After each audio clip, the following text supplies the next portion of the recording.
Hello, this is the Provoked Prawn, and this is the glorious model D2 Pro Wireless. This is the 4K/8K edition, and I want to talk about that in a second, but as you'll see, this is a matte finish mouse with a number of nice highlights to it, including a lightweight design with just 62 gram weight, and it is available in two different variations. So you can get the glorious model D2 Pro sitting on the left, which is a standard wireless model, or this one that I'm showing here, which is the 4K/8 kilohertz version. Now that confusing naming convention is because this mouse offers either 4000 hertz polling rate wirelessly or up to 8000 hertz polling rate when used in wired mode. And that does have some different implications that I'll get to in a little while. But I want to unbox and talk about this mouse and my experience with it over the last few weeks, because I've been using it for a while and I want to talk about the things that are interesting about it. One of which is the sheer size of the 4 kilohertz dongle, which you can see is pretty chunky,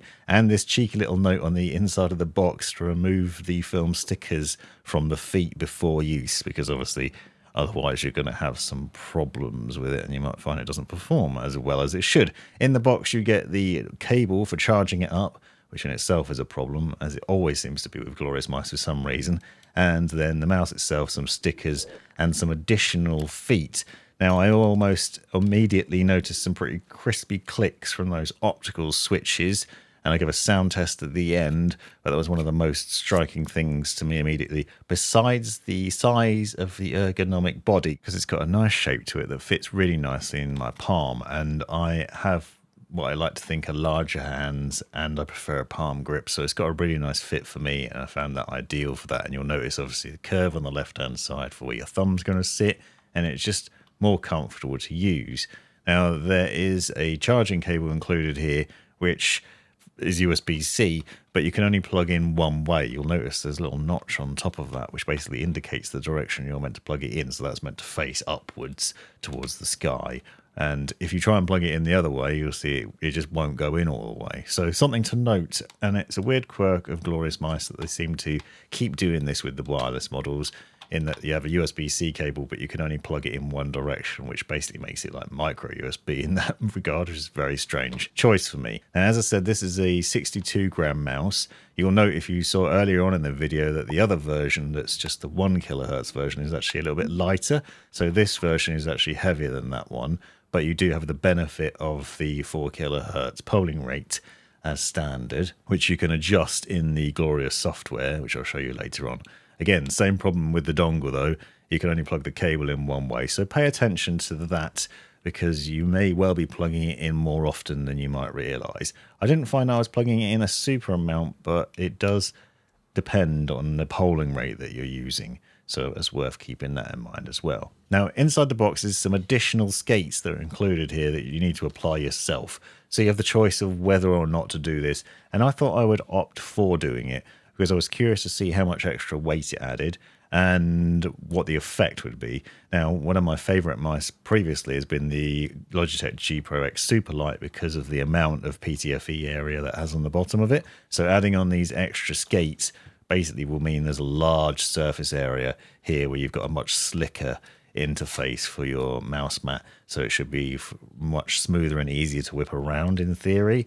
And the downside of that is obviously you're going to add some additional weight when doing so, and if you're anything like me and a little bit clumsy, you might have to apply and then reapply these, although I did actually end up doing that and they still stuck on just fine, so it hasn't been a problem there. And then it flicks around in a nice slick way, and as you can see, these feet take up quite a lot of extra space on the bottom. The other thing you'll have noticed from this shot and others is the body has quite a nice matte finish to it, so although it's slick on the underside, it remains pretty grippy during gaming sessions, and I found even with my hot hands I still managed to get on with it quite well. Now, if you have a look at the Logitech G Pro X Superlight, you'll see that that has some pretty slick areas in various different places. But I've definitely found these comparable, and I think that the Model D2 Pro actually ends up being superior despite the weight differences, because with the extra skates put on there, it's now 64 grams instead of 62, so it is a little bit heavier. Now, this mouse sports optical switches, which means in theory debounce should be less of a problem. It will also be more accurate in the clicks that you get out of it, so the response that you get will actuate quickly, and you should see that in game really well, especially with the higher polling rate. I'll leave a sound test at the end so you can hear these. But one of the things I did notice is they were being picked up during my voiceovers, so they're definitely noticeable in terms of sort of being quite loud, although not obnoxiously loud. For a look at how it fits in the hand, you'll see the fitment and shape of it in my hand here. It pushes up nicely into the palm and gives you a good grip on it. And I found it's been very comfortable and one of the more comfortable mice I've tried of late. And certainly it ticks a lot of boxes there. The side buttons are easy to access as well, although they are a bit slick. So differentiating between them might be a bit of a problem. But there doesn't seem to be any problems with sort of wobble or anything like that in the main switches. As you can see, they actuate really nicely and they click really well as well. And I've just found for gaming, for working and for other things, this has been absolutely fine and quite enjoyable in a variety of ways. The mouse wheel has a nice texture to it and it isn't too noisy, unlike the switches, and you get some good feedback out of that as well, so that's definitely of a benefit. The Model D2 Pro works with glorious core software, which I'd recommend downloading and installing straight away because you'll need it to update the firmware to get the most out of the mouse, but also it's important for adjusting other things like the DPI and the polling rates and other settings that you'll probably want to tweak in there. I have had some issues with this software, but it is pretty user-friendly and easy to use. So once you get it downloaded, I'll show you how you can adjust some of the settings and tweaks that you can make, as well as some of the problems I had with it. I shall show you in a second. Now, on the Performance tab, you'll find that if you scroll down to the bottom, you have a polling rate adjustment here. Obviously, you want to set that to 4000 Hertz when using it in wireless mode to make the most of this functionality. After all, that's why you bought this edition, and hopefully you're already aware that the 4000 Hz polling rate gives you a faster response time from your mouse, as does the 8000 Hz, which is obviously the maximum in wired mode. This means clicks and other data from your mouse, including positional data, is sent to your computer more swiftly. But it does also mean a reduction in battery life. You can see if you're using 4000 Hz, you can only get 35 hours of battery out of it. However, you can also use 8000 Hz in wired mode, which I'll show you in a second, as that even then makes it even more responsive. Now, for testing purposes, I've been running it with AIM Labs and Escape from Tarkov and some other games that I've been playing lately. And I have indeed found it to be nice and nifty and responsive across a variety of different things.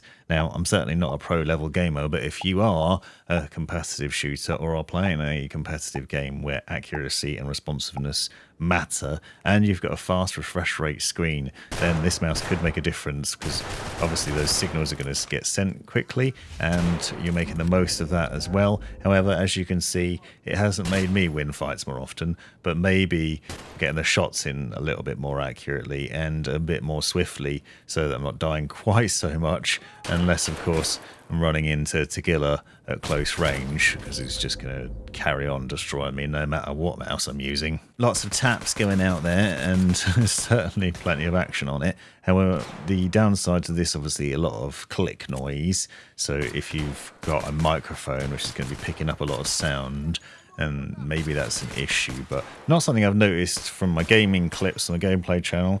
However, during voiceover recordings for videos, I have seen it to be a bit of a problem.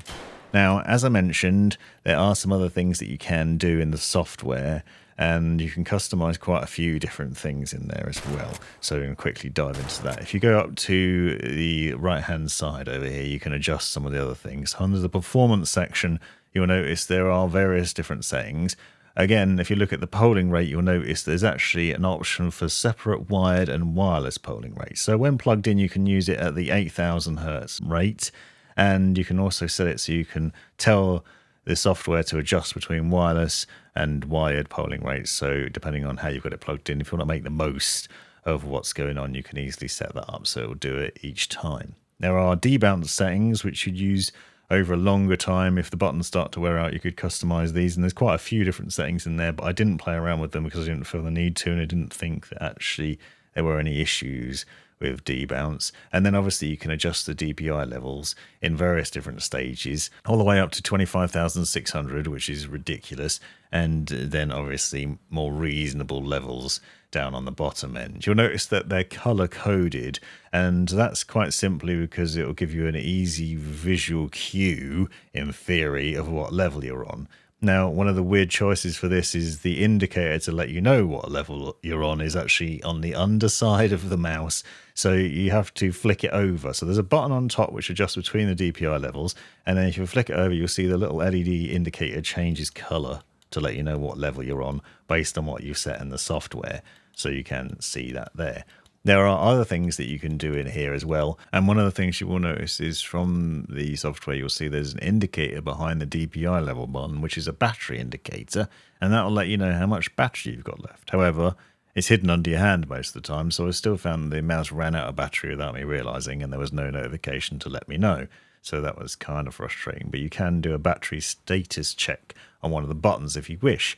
You can also assign macros to the various different buttons too. So you have the option to record a macro and then set from different toggle and repeat actions in here. You are limited with the number of things that you can input, but you can input both mouse clicks and keyboard actions in here. So I thought it might be interesting to try and use this to make my life a little bit easier when mining in Enshrouded. So I recorded some things and I went into Enshrouded and just pressed the button. Essentially I'm doing nothing with the keyboard here or the mouse. I'll just press that button. It's going through the macro process. I ended up changing the macro and tweaking it slightly and then going back in and saving it and then just testing these things out and trying it out. But what I found is there's some weird quirks, so you might need to play around with the macros if you want to use it, because what happened here in this instance was I programmed it. Essentially what I'm doing is mine, move a bit to the right, mine, move a bit to the right, mine, move a bit to the right, and repeat.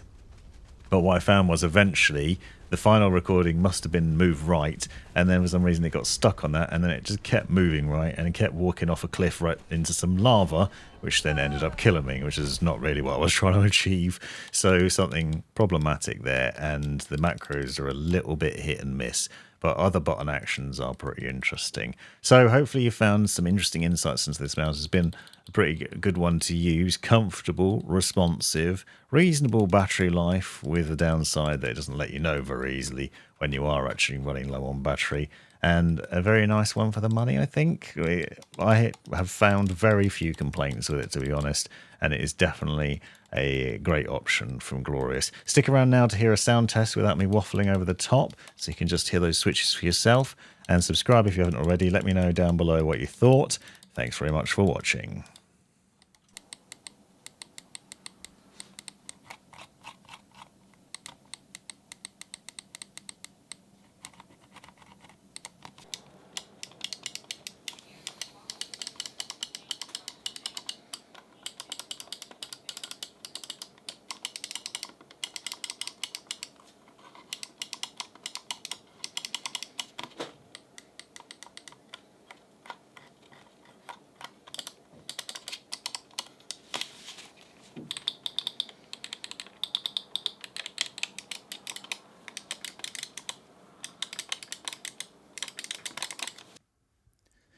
You've made it right to the end of the video, you brilliant legend you. If you've enjoyed it, click that subscribe button, give me a thumbs up, and drop me a comment down below if you've got any questions. If you really enjoyed it, consider joining the channel and see the benefits of doing so. Check out these other videos. You might well find them interesting or useful. And most importantly, have a great life.